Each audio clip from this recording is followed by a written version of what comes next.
Tata memorial centre. ఇదేంటంటే government institute ఏం కాదు. కాకపోతే డిపార్ట్‌మెంట్ ఆఫ్ అటామిక్ ఎనర్జీ ఉంది గదా! దీనికి సపోర్టింగ్ ఎయిడ్ లాగా అంటే గ్రాంట్ ఇన్ ఎయిడ్ ఇన్‌స్టిట్యూషన్ అని జెప్పి అంటాం వీటిని. ఏంటంటే ఇక్కడ advanced centre for treatment, research and education in cancer ACT, REC అనే ఇన్‌స్టిట్యూట్ కిందకే వస్తుంది ఇది. ఇది ఎక్కడ ఉండిద్దంటే ముంబైలో ఉంది. తర్వాత ఎవరెవరు అప్లై చేయొచ్చంటే ఇండియన్ నేషనల్స్. ఏంటంటే నాన్ పర్మనెంట్ పోస్టులకి ఎప్పటి నుంచి అంటే 1 ఆగస్ట్ 2026. సో ఏమేంటివంటే సీనియర్ రెసిడెన్స్ పోస్ట్స్ ఎస్ఆర్లు అంటారు కదా డాక్టర్స్కి, అవి.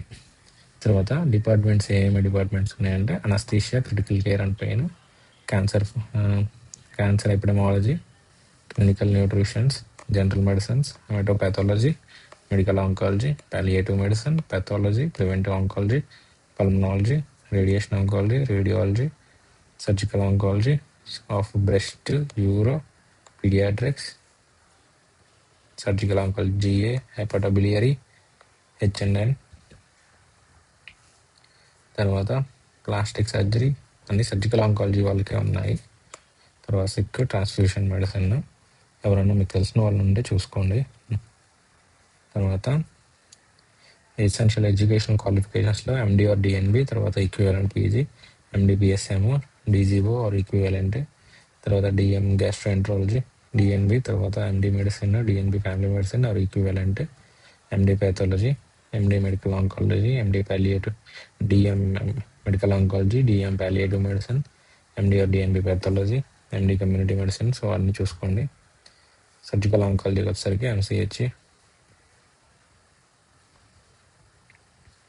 తర్వాత ఫెలోషిప్స్ కూడా ఉన్నాయి. 1 year ఫెలోషిప్స్ ఎస్ఆర్షిప్లతో పాటు ఫెలోషిప్స్ కూడా ఉన్నాయి. Onco critical care, onco anaesthesia అని పైన, ఆంకో క్రిటికల్ కేర్ అనస్థీషియా అని పైన అన్నిటిని కలిపి అట్లా ఉన్నాయి. సో దీనికి సంబంధించిన ఎడ్యుకేషనల్ క్వాలిఫికేషన్స్ ట్రాన్స్ప్లాంట్ మైక్రోబయాలజీ కూడా ఉందంట. తర్వాత molecular pathology, cancer epidemiology, onco imaging, interventional radiology, తర్వాత న్యూరో ఆంకో ఇమేజింగ్, తర్వాత పీడియాట్రిక్ ఇంటర్వెన్షనల్ రేడియాలజీ. సో ఇట్లా చాలా ఉన్నాయి. All degrees should be recognised by NMC అంట. ఏజ్ లిమిట్ వచ్చేసరికి 40 years. ఇంకా ఏజ్ రిలాక్సేషన్ అయితే ఉంది. 31/7/2026 అనేది ఏజ్ అండ్ ఎక్స్పీరియన్స్ అప్పటి వరకు క్యాలిక్యులేట్ చేస్తారంట.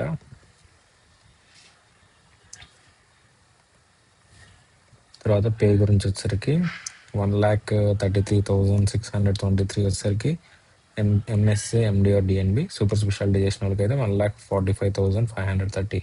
దీంట్లో ఏంటంటే ప్రాబ్లం ఏంటంటే మనకి తక్కువ పేనే అంత ఎండి అయిపోయిన తర్వాత లేకపోతే ఎంసీహెచ్ అయిపోయిన తర్వాత వాళ్ళకి. కాకపోతే ఏంటంటే 1 year మాత్రమే, అవి కూడా ఫెలోషిప్స్ కోసము. సీనియర్ మోస్ట్ డాక్టర్స్ ఉంటారు కదా వాళ్ళ దగ్గర, అంటే నార్మల్గా ఏంటంటే ఎండి అయిపోయిన తర్వాత ప్రాక్టీస్ కోసం, అంటే మీరు ఎండి చేసేటప్పుడు అంత బాగా ప్రాక్టీస్ రాదు అనుకుంటే మీరు ఒక హాస్పిటల్లో ఒక డాక్టర్ కింద పనిచేసి నేర్చుకుని తర్వాత మీ ఓన్ ప్రాక్టీసెస్ కింద వెళ్తారు, లేదంటే కార్పొరేట్ కిందకి వెళ్తారు కదా. అలా కాకుండా మీరు ఒక మంచి రికగ్నైజ్డ్ హాస్పిటల్, అంటే ఇది పెద్ద హాస్పిటల్ ఉండిద్ది, కావాలంటే మీరు గూగుల్ చేసుకోవచ్చు. అందట్టు ఇది ఏంటంటే గవర్నమెంట్కి సపోర్ట్ చేసే హాస్పిటల్ కాబట్టి, సో మీకు రీసెర్చ్లో కాబట్టి ఇంకా ఎక్కువ కేసెస్ అనేటివి మీకు వస్తూ ఉంటాయి. తర్వాత మీరు ఏంటంటే ఇక్కడ డ్రాబ్యాక్ ఏంటంటే సెక్యూరిటీ డిపాజిట్ అనేది date of time of joining అప్పుడు చేయాలి, లేకపోతే 5 equal ఇన్స్టాల్మెంట్స్ లాగా కట్ చేస్తారంట శాలరీలో. తర్వాత మీకు రీఫండ్ అయితే వస్తుంది, కాకపోతే ఇంట్రెస్ట్ లేకుండా వస్తుంది మొత్తం కూడా. మీకు 5 months తర్వాత రీజన్ అయితే చేయొచ్చు. ఒక వెళ్ళొద్దు అనుకుంటే ఒక 1 month నోటీస్ చేసా, అంటే 6 months చేస్తే చాలు మీకు మళ్ళీ డబ్బులు అయితే వచ్చేస్తాయి. తర్వాత నోటీస్ పీరియడ్ చేయకుండా వెళ్తే వాళ్ళకి అప్పుడు మీకు ఈ రీఫండ్ అనేది రాదు. తర్వాత అపాయింట్ క్యాండిడేట్స్ అనేటి వాళ్ళు ఇక్కడ ఇది కార్గర్, నాభి Mumbai and Tata memorial hospital ముంబైలో చేయాల్సి ఉండిద్ది. ఇంకా వేరే ఏదైనా సెంటర్లలో కూడా వచ్చేసరికి ఛాన్సెస్ ఉంటాయంట. ఎక్కడెక్కడ అంటే సాంగూర్, ముల్లాన్పూర్, పంజాబ్, వారణాసి, వైజాగ్, ముజఫర్పూర్, గౌహతి. తర్వాత ఎస్ఆర్స్ అంటే ఎన్ని పోస్టులు ఉన్నాయని చెప్పి చెప్పలేదు కదా, అది అవైలబిలిటీని బట్టి. తర్వాత హాస్టల్ ఛార్జెస్ కూడా అకామిడేషన్ గురించి ఇది. సారీ. తర్వాత హాస్టల్ ఛార్జెస్ ఉన్నాయి, కట్ అవుతాయంట.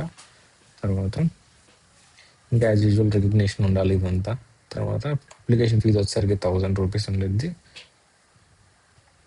ఆన్లైన్ అప్లికేషన్ ఫామ్స్ అనేటివి కరెక్ట్ ఫామ్స్లో పంపించాలి, ఓన్లీ ఆన్లైన్ మాత్రమే, మీరు డైరెక్ట్గా వెళ్ళి ఇవ్వడానికి లేదు. తర్వాత లాస్ట్ డేట్ ఏంటంటే 23/5/2026. హార్డ్ కాపీ పంపించాల్సిన అవసరం లేదు. మీరు ఒకవేళ 2 పోస్టులకి అంటే ఒకటి ఎస్ఆర్కి ఒకటి ఫెలోషిప్కి రెండింటికి చేయాలనుకుంటే సపరేట్ పోస్టులు అనేది పంపించాలి అని చెప్తున్నారు వాళ్ళంతే. మీకు ఏదైనా డౌట్ ఉంటే దీనికి అనేది ఈ మెయిల్కి అనేది మెయిల్ చేసుకోవచ్చు కావాలంటే.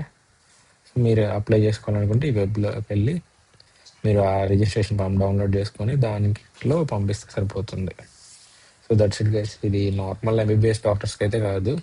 సో ఎవరికన్నా మీ సీనియర్స్కి లేకపోతే మీ సూపర్ సీనియర్స్ ఎవరన్నా ఈ కార్పొరేట్లలో స్టక్ అయిపోయారు, పే పెరగట్లేదు అనుకుంటున్నారు, లేకపోతే క్లినికల్ రన్ చేసుకోవడానికి డిగ్రీ సరిపోవట్లేదు అనుకుంటే ఇట్లాంటివి ఫెలోషిప్స్ కానీ ఎస్ఆర్షిప్స్ కానీ చేస్తే మీ పే అనేది ఒక 4-5 టైమ్స్ అనేది బూస్టప్ అయిపోతుంది. సో చూసుకోండి. ఎవరన్నా మీకు తెలిసిన వాళ్ళు ఉంటే షేర్ చేయండి. సబ్స్క్రైబ్.